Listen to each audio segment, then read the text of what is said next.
เตรียมเครื่องขึ้นเฮือนใหม่พี่น้องเอ้ย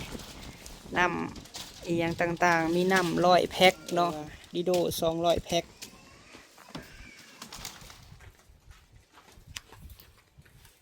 นี่ผ้าพรมอันนี้บินนี่3,160,000เนาะ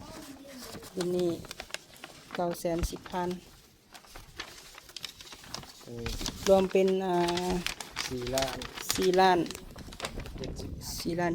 เฉพาะเครื่องนี่พี่น้องอันนี้บินจานโฟมถ้วยจอก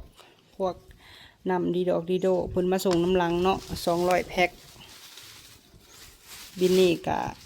4,220,000พี่น้องเนาะสบายดีเบิดทุกท่านโดยสบายดีนะครับเด้อ สบายดีกันน้อย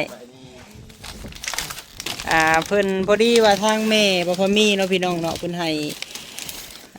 สั่งเครื่องของมาเนาะอันนี้เพิ่นสิเอามาไปเฮ็ดโรงทานบ้านโคกบ่หรือว่าจังใดเนาะหรือว่าเฮามาเตรียมเครื่องขึ้นเฮือนใหม่พี่น้องเอ้ยน้ำอีหยังต่างๆมีน้ำ100 แพ็คเนาะแต่ดิโดนี่อาจสิมาน้ำลังพี่น้องเอ้ยว่าดิโด200 แพ็คเอาเข้าไว้ในก็ได้หำเลยโดยปกติล็อกไว้ขากล้องก็ไปเอามาซ้ำพี่น้องเลย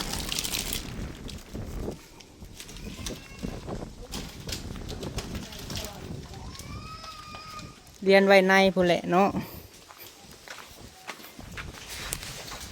มีน้ำนี่ฮะน้ำ100 แพ็คพี่น้องเอ้ย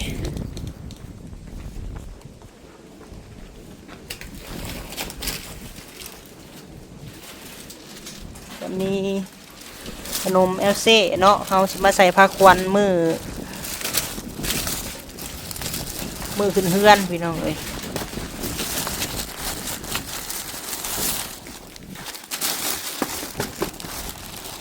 เนี่ยก็มีอันนี้ไม่ถูกไม่ได้ตะเขียบอะไรพี่น้องมันกระจอกเนาะตะเขียบซองศพนี่แหละที่เขาบอกว่ามีสั่งมา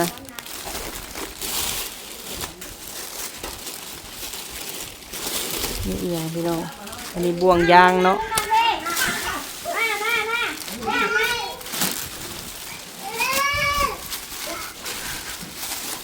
อันนี้น้ำเนาะพี่น้องน้ำส้มน้ำหวานนี่แหละเนาะมากินมือขึ้นเฮือนพี่น้องเอ้ยเตรียมมาใส่ผักควันนั่นแหละมีน้ำ2 4 6 ตุกตู้ใครแน่บ่โอ้ทงไปเลยน้อยเก็บเลยสบายดีนะตู้เด้อเอามานั่งอยู่นั่งเอาหลานกินยังกันนะฮะ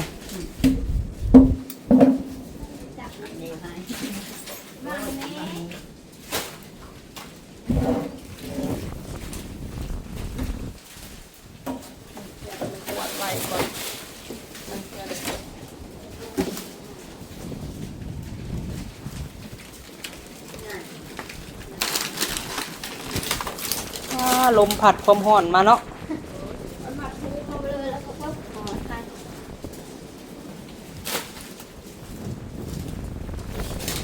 เดี๋ยวเขาคนสวยน้องเพิ่นก่อนพี่น้องเอ้ยมีบ่ได้ถือขากล้องมาเนาะเดี๋ยวสิหยุดกล้องไว้ก่อนสิคนลงมาสวยน้องเพิ่นก่อนได้แล้ว100 แพ็คพี่น้องเอ้ยน้ำกิน100 แพ็คเนาะยังแต่ไปสั่งทางน้ำก้อนพี่น้องเอ้ยไปเซาทางน้ำก้อนว่าสิซื้อน้ำก้อนมาไปโคตรน้ำเพิ่นเลยเอาไว้หั่นแหละ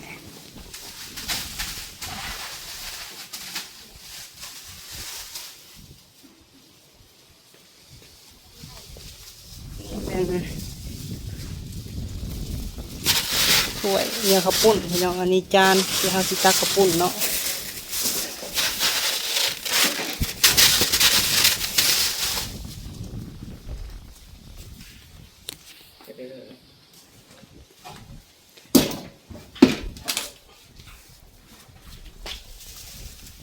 อันนี้หม้อ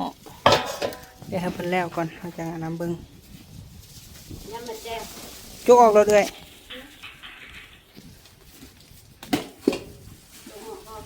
แม่น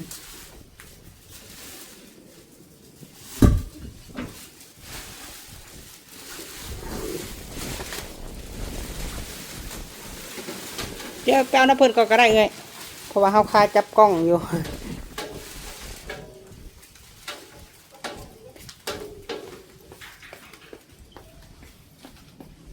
ตุกคำมาเอาน้องเนี่ยในตุกคำ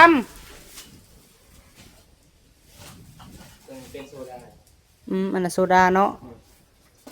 ถัง โซดา8 แก้ว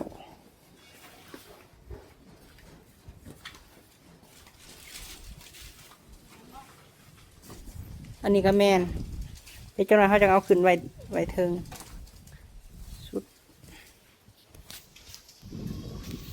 สุดที่นอนสีฟ้า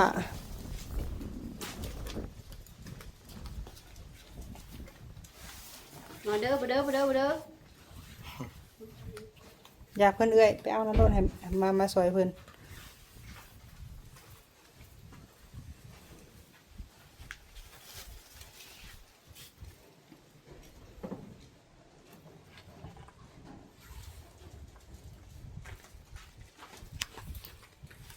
นี่ผ่าพรมยิ่งกว่าหากระดานเนาะ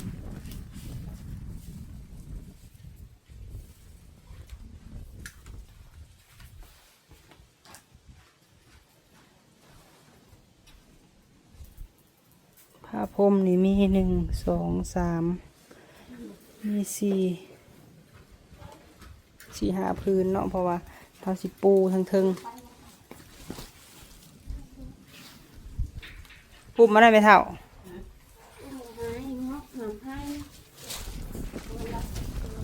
ยังอยู่นี่ผ้าพรมพี่น้องเอ้ย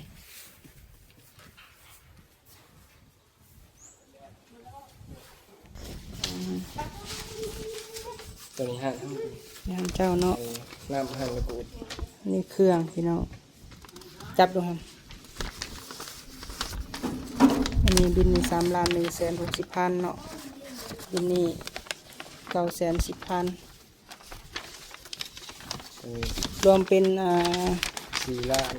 ล้าน 4,70,000เฉพาะเครื่องนี่พี่น้องอันนี้บินจานโฟมถ้วยจอกพวกน้ำดีดอกดีโดเพิ่นมาส่งน้ำลังเนาะ200 แพ็คบินนี่กะ4,220,000บินนั้น4,70,000จะสิพาเข้ามาบ่เขาบู๊ไปเลยวิธีในพาเข้ามา ตุกครับเงิน8 ล้านกว่าได้ชำนี้ อันนี้หา1,100,000เขาแจ้งไม่บินไปแล้วแจ้งไม่บิ่งไปแล้วอันนี้1,100,000กว่านี่แหละครับผม4 พื้นนี่เนาะกระน้ำ100 แพ็คพี่น้องเลยเงิน8 ล้านกว่า ยังดีโด200 แพ็คเป็นเอามานำหลังแมนเนาะ4,70,000พี่น้องเลยบินเมื่อวานนี่ปพมีไปจ่ายน้ำเพิ่นแล้วเนาะยังแต่ดีโดมันบ่ดีโด200 แพ็คพี่น้องเอ้ยเข้าใจายแน่แล้วเข้าใจายแน่แล้วอันบิน4,220,000นี่เขาสิจ่ายให้น้ำเพิ่นนับเบิ่ง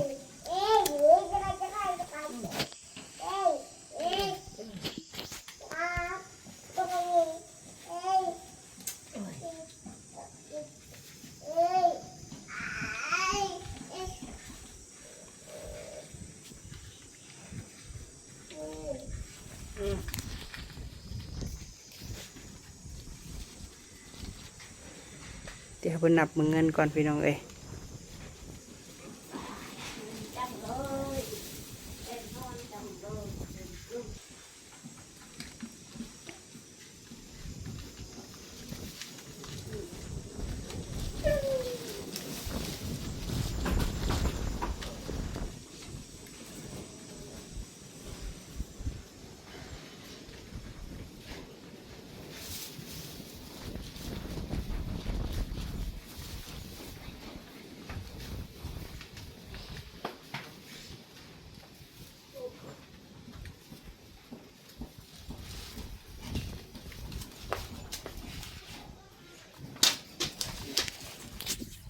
ถือว่าครบพี่น้องเลย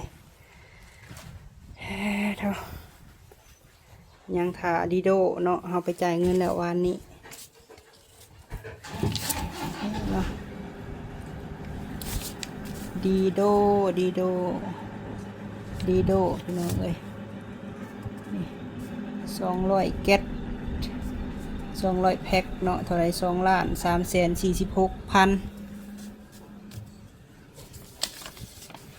บินจ่ายเรียบร้อยล่มพี่น้องเอ้ย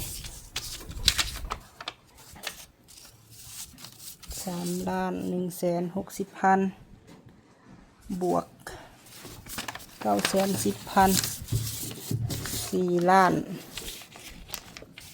4,070,000กีบเนาะมีผ้าห่มแต่จะเอาไว้อันนี้ชุดผ้าห่มพี่น้องเอ้ยชุดบนนอนผ้าห่ม3เตียง3อันกับ3ชุดเนาะแล้วก็มีทิปเข่าพี่น้องเอ้ยมีนี่แหละมีถ้วยเนาะจานแล้วก็ใบใหญ่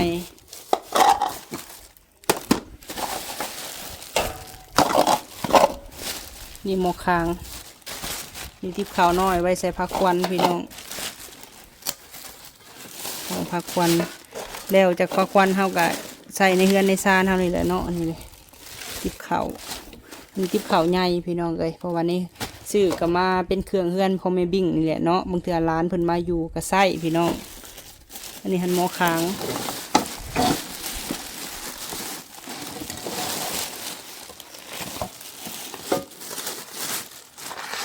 นี่แมนมีดเนาะอิโต้แล้วก็มีด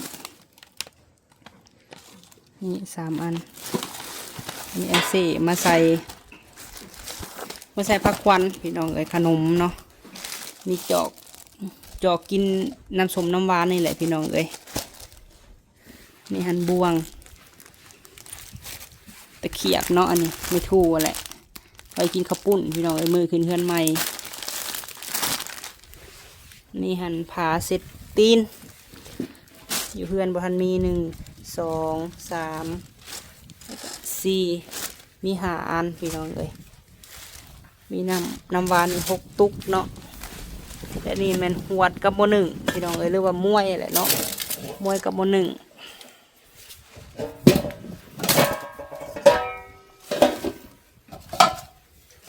หม้อใหญ่หม้อกลางหม้อน้อยไว้เห็ดกินแล้วก็มีบ่วงแน่พี่น้องเลย4 โลเนาะโลหนึ่งมี12 ก้านนี่ฝ่ายผูกแขนพี่น้องเอ้ยแล้วก็มีคันตักน้ำแน่เนาะ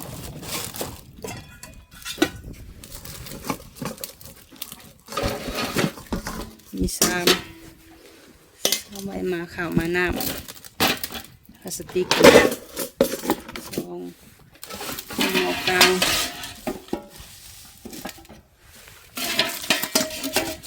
อย่างละ2พี่น้องเอ้ยตะลิวกับบวงจอง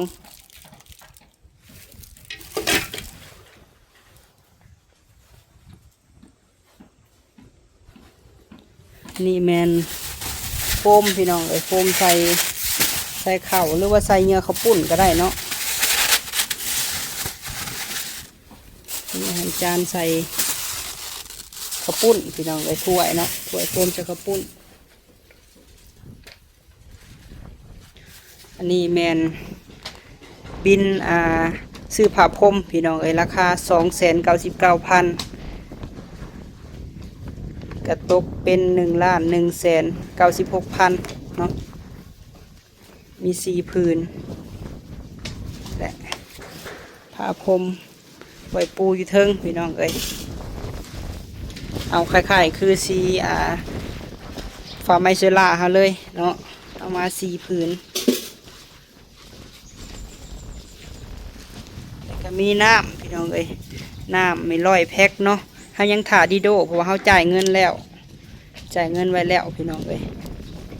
300 แพ็คกับมีดีโด200พี่น้องเอ้ยโดยเป็นเงินของแม่บิ่งกับพ่อเพชรคือเก่าเด้อพี่น้องเอ้ยที่ให้บอกว่ามี ไปซื้อมาให้สุดบนนอน3สุดพี่น้องเอ้ยสุดผ้าห่มพร้อมผ้าปูแล้วก็พร้อมผ้าห่มเนาะกบเซฟพี่น้องเอ้ยสีเดียวกันเลยเข้ากันอำลำเนาะแดดคือเก้าปลาลุงเอ้ยมื้อนี้เนาะแดดหลังจากว่าเฮากสิทาเพิ่นว่าส่งเครื่องนี่แหละเพอเฮาจ่ายเงินไว้แล้ว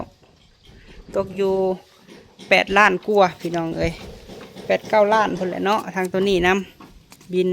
ค่าผ้าพรมนี่นำราคา299,000พี่น้องเอ้ยก็เบิดหลายเติบอยู่ที่เฮาไปสั่งมาเนาะเอาเนาะแจ้งได้พี่น้องเด้อวันที่13นี่แหละขึ้นเฮือนของแม่บิ้งพี่น้องเอ้ยขึ้นเฮือนหลังนี้แหละเนาะทางแม่เพิ่นสิมาขึ้นด้วยตัวเองพี่น้องเอ้ยมาร่วมขึ้นเฮือนใหม่ใส่อลูซิ่งงามพี่น้องเนาะขึ้นเฮือนใหม่แล้วบัดนี้สิขึ้นวันที่13นี่แหละพี่น้องเอ้ยสิมาฮอดมาถึงอีกบ่กี่มื้อพี่น้องเอ้ยโดยไปพี่น้องเอ้ยโอเคเนาะสำหรับคลิปนี้ก็บ่พอมีสิได้จบคลิปก่อนเด้อพี่น้องเด้อเนาะเดี๋ยวสิเมียนมัดนี่ก่อนเก็บไว้ทางในห้องพู้นแหละเนาะโดยไปพี่น้องเอ้ยสำหรับคลิปนี้ไปแล้วพี่น้องเอ้ยเนาะกล่าวคำว่าสบายดีเลยพี่น้องเด้อ